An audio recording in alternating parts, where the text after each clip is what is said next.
Your Edmonton Oilers.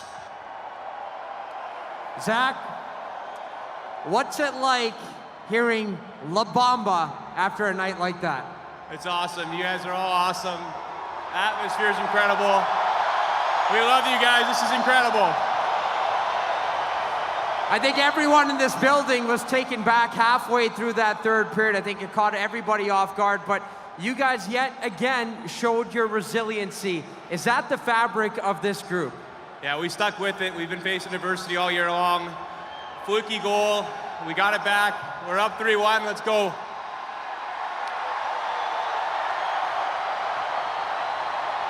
Zach, I know your impact has been immeasurable for this group in this series so far, but I know you're not going to talk about yourself. How about the first star of the night, the longest tenured Oiler, Ryan Nugent-Hopkins, his 11th season comes up big for you guys. Nuge. Awesome. I mean, just an incredible teammate, and just to see him score 2 massive goals, he's just a huge part of this group, and just unbelievable. Zach, thank you. Thanks, Tony. Zach Hyman, 5 goals in the series so far as your Edmonton Oilers are up 3-1 in the playoff Battle of Alberta. Game 5 we go.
Well, it's the Edmonton Oilers with a 3-1 series lead after a 5-3 final here tonight at Rogers Place, as I'm pleased to be welcomed by 630 Chad's Cam Moon. Welcome to the Oilers TV post-game show. And Cam, it was a game that saw a little bit of everything, and a play halfway through the third period made things interesting. No idea what happened on that.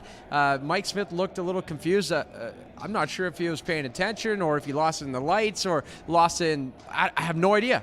But the Oilers, again, showcased their resiliency. They stuck with it and eventually got rewarded with Nugent Hopkins' second of the night. Yeah, it was something, wasn't it? Yeah. That was an up and down roller coaster ride that I'm sure Oiler fans feel very good about now, but the anxiety level would have been awfully high when, hey, Calgary battled back. They were down 3-0. Give them credit. They battled back. Now, granted, the third goal was 132 feet away. Yeah. At some point after that went off of Rasmus Anderson's stick, Mike Smith lost sight of it and didn't know where it was, and it found its way in. Okay, you know what? It's a kick to the gut.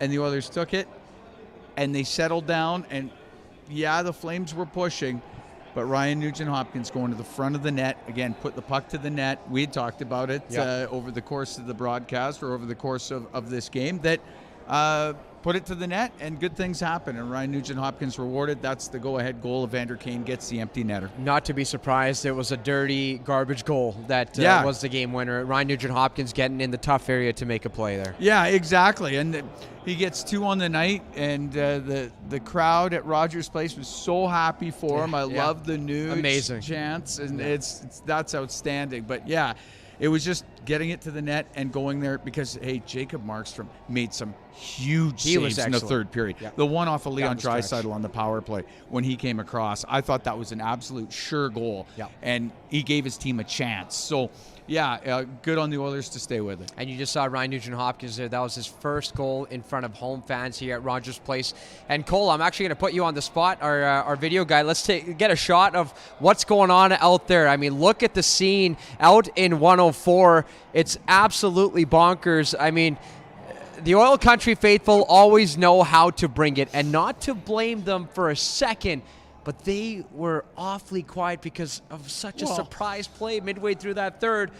But as you mentioned, the Oilers prevailed because they stuck with it. Now, going to the start of the hockey game, Cam, you couldn't write it any better if you're an Oiler fan. No, yeah, you get a goal right off the bat. Jacob Markstrom misplays it behind the net. Ryan Nugent-Hopkins there steps out from a sharp angle, puts it in over Markstrom. Yeah. Oilers are up 1-0 early in the game, and that's great. The crowd's into it. They're making noise. But the Flames, they kept coming at the Oilers. Even in that first period, they were down 3-0, but they still pushed and pushed and pushed, and I thought they actually had not a bad first period. In the second period, it started to come on for them a little bit. But yeah, great start for the Edmonton Oilers. Ryan Nugent-Hopkins got the crowd into it, and then he was the one that gets the game winner in this, and that was, I just thought it was absolutely outstanding for Ryan to be rewarded, because I think he's worked hard here through the playoffs and done a lot of little things right. He always seems to be on the right side of the puck, plays defensively responsible and good at setting up teammates as well. Not to sound like a broken record, but we've been talking about two of the biggest additions over the last 12 months for the Oilers, that of course being Zach Hyman and Evander Kane, but it's the longest tenured Oiler having the biggest impact here tonight. Of course, Ryan Nugent-Hopkins playing in his 11th season after being drafted first overall back in 2011. So before we talk about Hyman and Kane, I do want to mention that we will be getting some live post-game reaction, I believe, from Nugent-Hopkins and Mike Smith. However, I cannot confirm the second one. I do know Nugent-Hopkins is coming out, and then of course head coach Jay Woodcroft, and perhaps we can get an explanation from Mike Smith on what just happened on that one play. But he provided this team with some steady goaltending. Outside of that one play, he was as good as the Oilers needed him to be. Yeah, absolutely. And that, to me, in the first period, the Flames had good looks. They weren't able to score, and that was because Mike Smith came up with big saves. Yeah. And he has the ability to shake off something like that, and it goes down to experience. He's been in the NHL for a long time. He's seen the ups and the downs, and he is one of those guys, and he talks about it all the time, about staying even-keeled. He absolutely does. And to have something like that happen at that time of the game, in the second round of the Stanley Cup Playoffs, could be incredibly unnerving, especially for a goaltender that doesn't have the experience. But Mike Smith was able to get settled in after that and able to provide the goaltending that the Oilers needed to get the win. And he's talked about it in the past. You can only focus on your next save. Of course, he talked about the gaffe in Game 1 in Round 1, and he owned up to it and then delivered a strong performance in Game 2 with a shutout. In Game 1 of this series, he took the onus and the blame on him, but he said, I'm not worried about it. I'm only worried about the next shot, and again, he showcased that tonight. All right, on to Zach Hyman. A goal in every series, every game of this series so far, I should say. 5 goals for him already, Cam, to start the series off. I know. It's just, he is, and we've talked about it so many times about how important he has been to the Edmonton Oilers, but he'll go to those dirty areas and here at the side of the net looking for something loose to come to him, and he does, and he's able to smack it home. And that's what Zach Hyman does. And once in the third period, he tried to drive to the net, and I don't think he had a lane, but he was trying to make a lane, because he'll do that. He'll try to lean in on the defenseman and just take that puck to the net. That's difficult to do, and it takes a lot of jam to do it, and he does it. So he is given the Edmonton Oilers this season some physicality for sure, but some strength on the puck. And whether that is a drive to the net or whether that's battling in behind it or on the wall inside the opposition zone, he does those things. He does those things so well, protects the puck well, and just has been a great addition in the top 6 for the Edmonton Oilers. And that was a power play goal too. And that's of note, because the Oilers only had 1 power play goal coming into tonight. So perhaps something that can kickstart this Oilers power play. And then Evander Kane. I mean, I think I'm running out of adjectives for this guy too. We already mentioned earlier this week, running out of words to describe Connor McDavid. He's playing on a different planet right now. But Evander Kane, his scoring touch on full display, 12 goals in 11 games now, Ken. Yeah, the recipient of the puck in the high slot after a good forecheck by the Edmonton Oilers. And if you give Evander Kane opportunity in those areas of the ice, he's going to get his share of goals. And that was a beautiful shot, and he picked it perfect.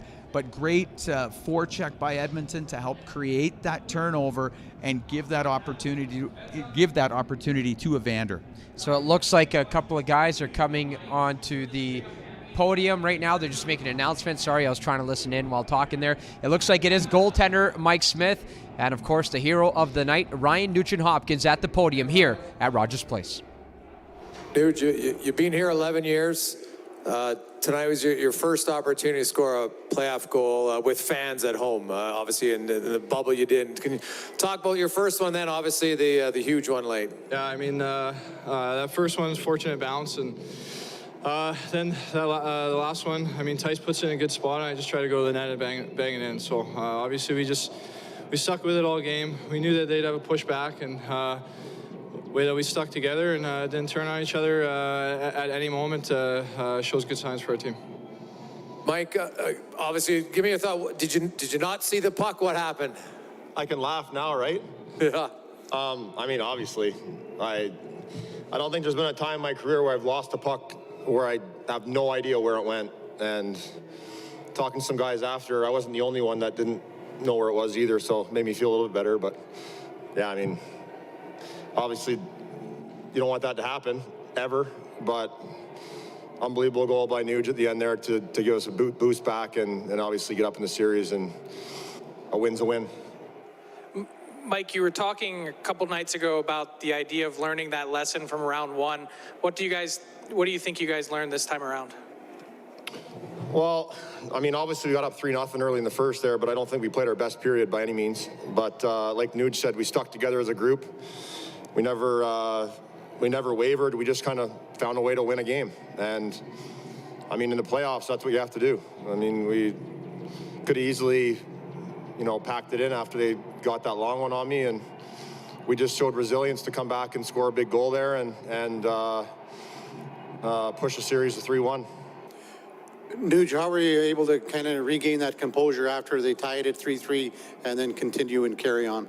Well, I mean, obviously, talk to each other on the bench, but I mean, the main thing was, I mean, we just had to keep pushing, and 3-2, 3-3. I mean, the goal is to keep going and going and going, and stuff like that happens. I mean, it's hockey. Bounces happen, and like I said before, I mean, the way that we just stuck together, and there was no quit in our game. Ryan, there's a lot to talk in the other room about, one player winning the games for you guys. There's been a lot of talk from them about that. Do you guys take that personally? That wasn't the case tonight, obviously. Well, I mean, I think no matter what, obviously he's the best player in the world. I mean, he's going to make a difference every night, and we're thankful to have him on our team. And at the same time, I think everybody follows his lead and the way that he works, and obviously, I mean, he does things offensively that nobody else can do, but the way that he works and finishes checks and back checks, and that's something that everybody can follow his lead by doing. And I think we all stepped up tonight, and every game's a team game. We know that. I mean, it's just you can't win with one guy, two guys. I mean, it's a tough league, and especially come playoffs, you need everybody pulling on the same rope.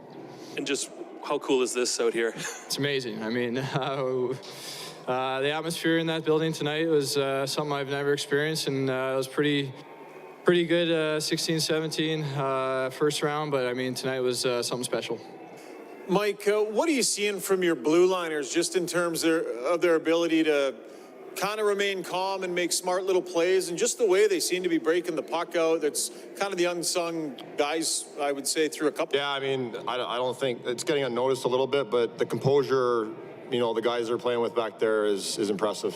It really is. They're doing a lot of little things, a lot of the leg work that it takes to get pucks out, get pucks up to our forwards as quick as possible, and they got some big guys in their team that are physical, and the D have done a good job to avoid those collisions, but not only that, get the puck moving and like I said, get the puck up and out of our zone in key moments in the games. And it's been everyone back there. Everyone's played a big part in where we're at in the series, and we want to keep that up. Ryan, not to keep looking back, but you guys have been in situations in important games where teams have stormed back on you, and I can imagine that creates stress within the team. How much better do you think your group is in that moment of kind of dealing with that, recognizing it, and getting that different result? Yeah, well, I think that's kind of been a theme with us all year. We've gone through some adversity this year, and the way that we've stuck together and came out the right end of it, I mean, it shows the character that we have in that room and the resilience that we have in the group. So, I mean, stuff like that happens every game, and you got to find a way to stick with it, and I think we're well equipped to be able to handle situations like that now. Yeah, Mike, I would ask you, this is the kind of game I think this franchise is trying to build a team that can win, right? A game that you know, kind of gets away, you got to take it back. The other team's playing for their lives. Is this a sort of a game that is a sign that you guys have got something going here? Well, Spec, I think every game you play in the playoffs, you gain experience, and there's ebbs and flows to a game, to a series, and they're all learning experiences throughout a whole course of a game. There's stuff that happens. It's never perfect, but it's how you handle it. It's how you battle through the adversity. Sticking together as a group, and we're doing that. You know, we're doing that. When we're down, we're finding ways to get back in games. When we had a lead there, and obviously they tied it up there. No one panicked. You know, everyone kept their composure, and we get a big goal by Nugget there to seal the deal. But yeah, there's definitely growth in this team for sure. There's a confidence that this team's playing with that we believe that we can do some damage. Obviously, every game that you win, you gain confidence from, but you just want to keep that ball rolling. You want to keep doing the good things that make our team successful. And I feel like the structure that we're playing with, when we do it, it makes us a real good hockey team. So there was a lot of talk the last couple of days about how from the other side, about how one guy was beating the Calgary Flames. Tonight was, the rest of the team bucked up here, and, he had 2 goals. It wasn't one guy tonight, for sure. I mean, it never is, really. And hockey's the ultimate team sport. Obviously, Connor, like Nuge said, he's the best player in the world. He's gonna do some damage out there, but he can't stay on the ice for the whole game. There's a lot of other players that are playing important roles, whether it's shutting down other guys in their team or D going out there blocking the biscuit and keeping it out of our net. And it takes a whole unit. It takes a whole unit to win, and you've seen that with teams that have won the Stanley Cup in the past years. It's not just one player that does it. There's always some unsung hero that scores a big goal at the right time in a series that pushes you, to the next round. And tonight, Nugget's the guy, and we'll just keep pushing forward as a group. Ryan, one of those goals you kind of dream about as a kid. I'm saying that's maybe the biggest goal you've scored in your career. Yeah, I don't think there's a question that. Obviously, a lot of work left to do, but obviously rather be up 3-1 than 2-2. Ryan, can you talk to Yamamoto's play on your goal? He beat the guy behind the net, a bigger guy, and he got the puck back to the point. Yeah, I mean, he did what he does best, and he goes in, and doesn't matter what the size of the other guy is, he's going to go and work his ass off work his butt off to win that battle. And I mean, obviously, it goes without saying that was a huge one, and he does that all the time. And I think it's one of those little things that goes unnoticed a lot of the time, but it makes a huge difference in the game. Thank you. Mike, you mentioned a boost, but can you just describe the feeling, what it's like when your teammates pick you up like that? Yeah, I mean, like I said, it's never perfect. Obviously, when something like that happens, that's unusual.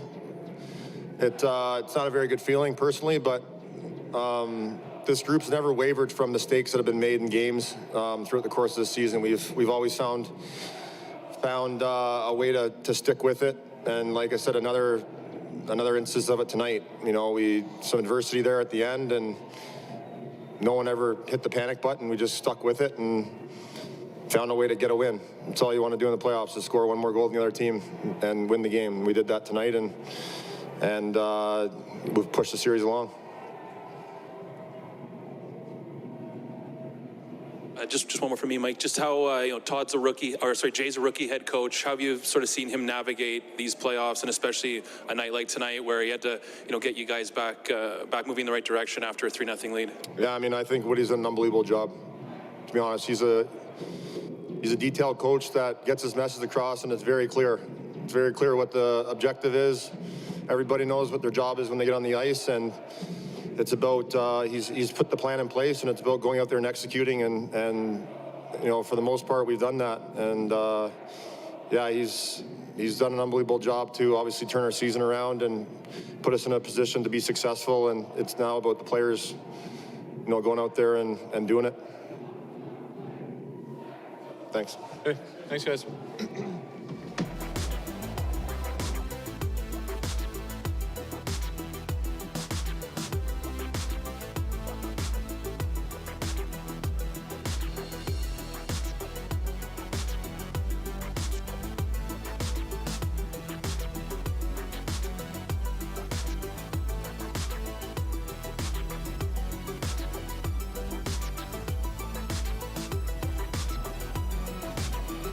And there was goaltender Mike Smith and Ryan Nugent-Hopkins. Well, we have our answer. He simply just lost it, Cam. Yeah, I figured as much. It happens. It happens. Yeah. Yeah, sometimes that happens and the shot goes down the ice and it misses the net. And as a goaltender, you're like, wow, I didn't even see that. Yeah, Not crazy. a big deal because it just hit the end boards. Well, in that case, it was right on goal and it went in. Yeah. But the Oilers able to push past it, get the big goal by Ryan Nugent-Hopkins that stands up as the game winner. And next thing you know, here the Edmonton Oilers are up 3-1 in this series. So, yeah, there's going to be bumps along the road. It's not going to go perfect all the time. Yeah. And it's how you deal with those sorts of situations. And to have a guy like Mike Smith who has the experience he does, and he can deal with those things and dealt with it very well and could actually laugh about it a bit here in the postgame. Yeah, he definitely joked about it at the start of that. But that gaff can go one of two ways. That could go against Edmonton, and then obviously potentially a backbreaker heading back to Calgary with home ice advantage, series tied 2-2. Of course, tonight the Oilers, they rallied behind it, they stuck with it, they won. How much does that strengthen the mind between the ears and now their capabilities of overcoming such obstacles should they occur again? Absolutely. That's what makes that Ryan Nugent-Hopkins goal so large. Yeah. If the Oilers don't get the next one and the Flames go up 4-3 after coming back from a 3-0 deficit and the tying goal being the way the tying goal was, that's an incredible swing in this series. And heading back, and then it's a best of 3 with 2 of 3 in Calgary. That's a real tough situation to be in for the Oilers. So to get that goal by Ryan Nugent-Hopkins, going to the front of the net and putting it home, finding a loose puck, and giving the Oilers the win here. At the end of the day, the 132-foot goal doesn't mean a darn thing. The Oilers are up 3-1 in this series. Whether that went in or didn't matter. So, yeah, to me, for the Oilers to come back and get that goal by Ryan Nugent-Hopkins was absolutely huge. I'm going to admit I got a little distracted because there's a little commotion going on behind Okay. you. They were trying to figure out if Coach was next, and it does look like head coach Jay Woodcroft is next. Just in case you saw me like, oh, what's going on over there? I'm just being honest. Live TV, we had to make sure everything was all set, but looks like we're all set for head coach Jay Woodcroft when he comes out in just a few moments. But there were times in this game, Cam, where the Calgary Flames were doing the right things. They were. They were generating momentum, and we saw them score twice in a matter of 36 seconds. They're a good team. They finished first in the Pacific Division for a reason. They got a good club. And Oilers and Flames were 2-2 against each other in the regular season. So you knew there was going to be a pushback in this game, and there was. And you knew in the second period there'd be a pushback as well, and there was. But the Oilers were able to overcome that. And that's a sign of a good club, of a veteran club. It's, next game, same thing. I mean, it starts 0-0 again. And you know that the Calgary Flames will have a really good push in that game. Now they're fighting for their playoff lives. So that sort of desperation will be in their game. They'll have their home crowd. So I know the next one's going to be a tough one for Edmonton. Yeah, the last goal we just showed there was Michael Backlund making a great play on his forehand to beat Mike Smith. That was the 3-2 goal, and then, of course, a 3-3 goal midway through the third. But the Oilers bounced back again. If you're just joining us, 5-3 the final from Rogers Place as the Oilers hold a 3-1 series lead, heading back down Highway 2.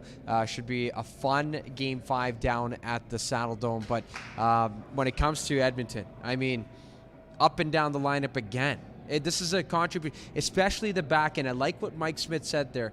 The guys in front of him, the D-core, they do a lot of small things that often get overlooked, but they're doing the little things right now, Cam, that will win them hockey games when it matters most. I remember when Duncan Keith spoke on the morning of Game 2 and said the defense as a group had to get back on the puck quicker. As the Calgary Flames are putting it in behind them, that forecheck was coming quick. They weren't getting back quick enough, and now it's upon you, and the puck gets turned over, and now it's inside your own end, and you're chasing it around. They did a better job of that. They have done a better job of that in this series. Mike Smith helps in that regard because he can move it to the D quick. And if the D can get back there quicker and they can move it quicker, whether that be Mike Smith or other defensemen, you can get things going in the right direction before that forecheck even takes hold. So I think the Oilers have done a good job of that, and that is throughout the D core. And that has been a big part of the success that the Oilers have had so far. Yeah, you talked about them coming back, but obviously he had to start sometimes with the goaltender. Look, listen, Cam, you were a goaltender. Have you ever seen somebody knock down as many pucks as Mike Smith behind the net that are not even on the ice? I know. they're a few feet off the air, and Calgary is purposely doing that because they're trying to rim it around and make sure that their guys can get in on the forecheck, but Smith continuously knocks it down and starts to break out. He's unbelievable at picking that thing out of the air. If it's on the ice, he's going to get to it. I mean, he just gets back there so quick, and he's got the long reach. But he knocks it down. He works at it all the time in practice. Yeah. I mean, you and I see practice all the time. He's always working on it. So if you try to rim it on the glass, that does give you a better chance of getting it around. But his ability to pick it out of the air, knock it down, and then make a play with it is unbelievable. I've never seen it. And he throws it right on the tape so often. And he can fire it on the backhand as hard as he can on the forehand. That's another thing that blows my mind. Yeah, incredible. Looks like the winning coach, head coach Jay Woodcroft, is now at the podium at Rogers Place. You feel the building sink on the 3-3 goal. How were you able to regain the composure and pull it out? Yeah, I've been really impressed with our group's ability to handle adversity. Our guys were saying the right things on the bench. There was calm, there was composure, and we knew we just had to continue to do the things that lead to success. And for us, it was making sure we had the right people on the ice at the right time.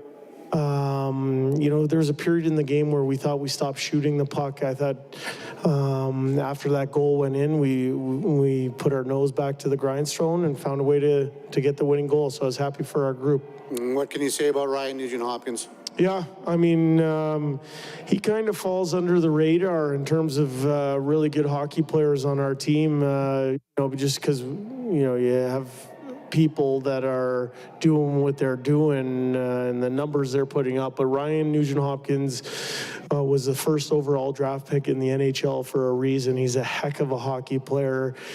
He does a lot of really subtle things very well. And he makes us a deeper team when he's in our lineup. He allows me to move some of the chess pieces around the chessboard. And, to see him get rewarded with 2 tonight, I was happy for him personally. Jay, when you see a goal like that go in, what's your first job on the bench? How do you react to something like that?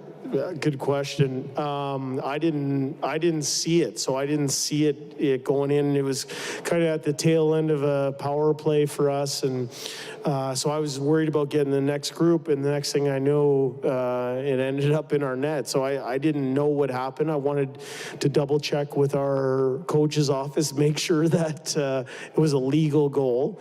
And then after it was declared a legal goal, it was just about, hey, it's about taking care of our next shift, what's immediately in front of us. And I thought our guys, like I said, showed a really good measure of resolve, really good measure of resiliency.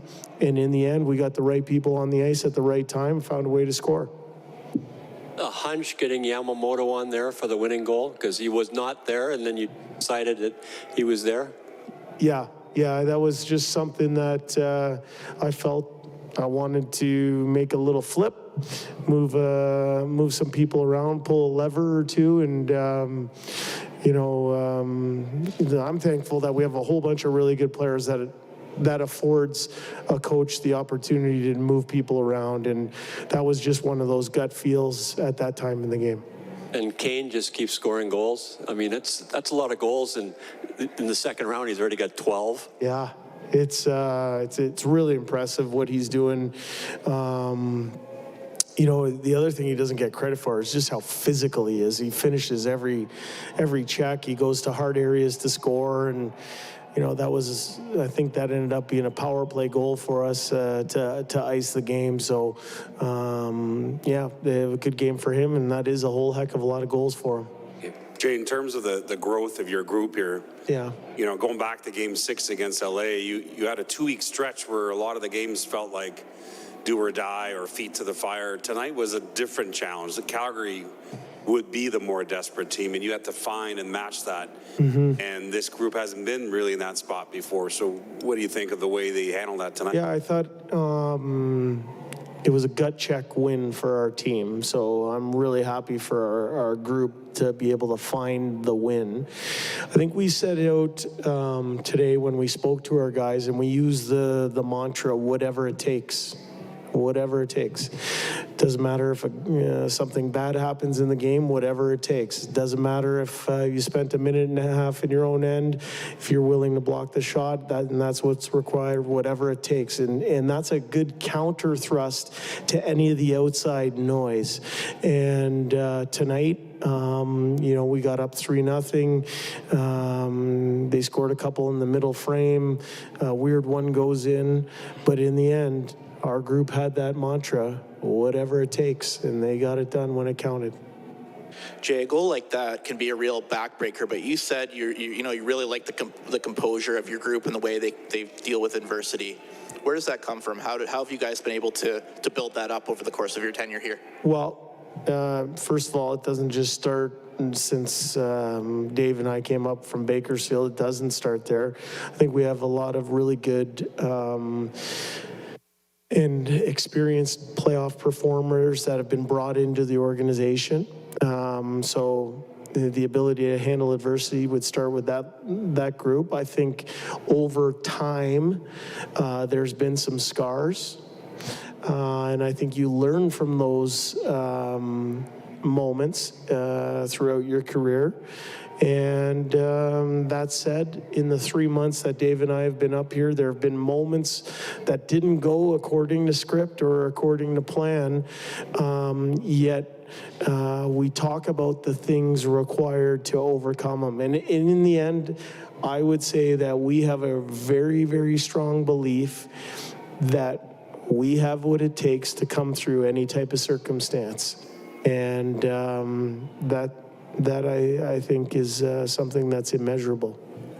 Jay, we're not talking a lot, at least the outside isn't, about your blue line and just the job that those guys seem to be doing, making smart little plays and allowing the offense to happen. It seems tonight there were a number of those instances. Just a thought on how well those guys are moving it and helping that way. Yeah, I think we have a lot of really unheralded, would be the word, players on our back end.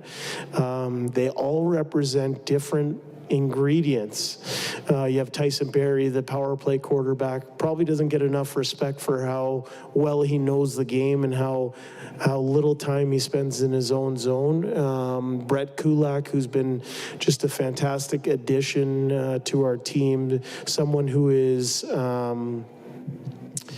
his greatest assets, his legs, and he really complements his partner well. Keith and Bouchard are just unbelievable character people. They complement each other with their different levels of skill set and experience.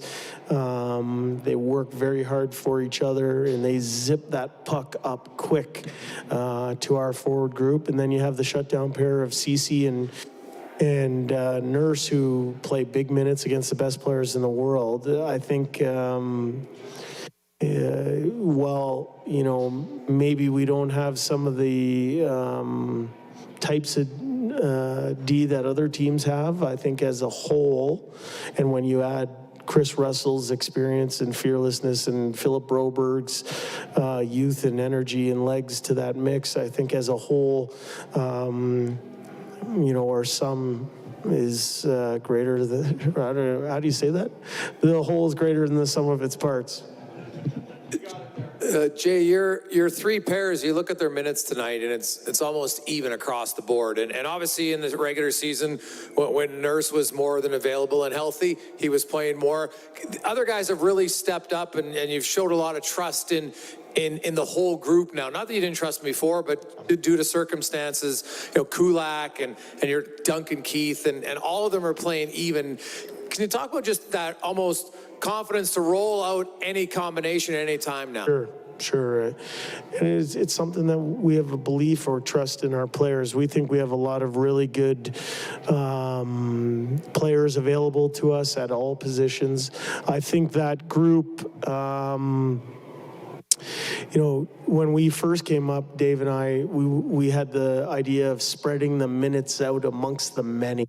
rather than concentrating or consolidating them just in one pairing. And I think when you do that, players understand that you're giving them fair opportunities. And, like I said, I think we have lots of really good ingredients to that back end, and they're performing admirably. Jay, you mentioned scars. Ryan's been here the longest. I can hear you, Frank. We have more than a lot of the other guys that have been here. For him to be the guy that picks up Mike after a mistake like that and to avoid some new scars, what does it say about the leadership that he's been? Yeah, I think Ryan, he's someone who's our longest serving Oiler right now. He's probably going to go down as one of the, by the end of his career, one of the players who's played the most games in an Oilers uniform. So to see him come up big in a big moment when the team needed him, it's inspiring. And we said this morning that there's room for greatness from everybody on our team, and tonight was Ryan's moment. And I'm thankful that he was able to rise to that occasion. And just knowing, we're going to enjoy this here for the next little bit. And from there, we're going to get prepared for game number 5 because we know we can be a lot better. Thanks, guys.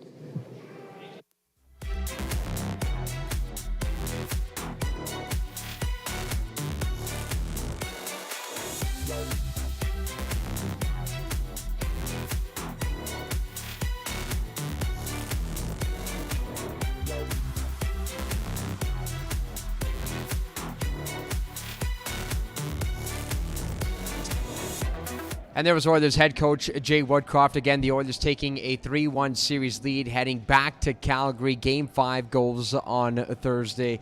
We did briefly talk about it before we heard from Jay Woodcroft, but he mentioned this team's ability to handle adversity. Again, just showcasing that here tonight. Yeah, and whether that's guys that have been in the NHL here for a very long time, like Mike Smith, Duncan Keith, tons of games under their belt, or the maturation of players like Connor McDavid, Leon Draisaitl.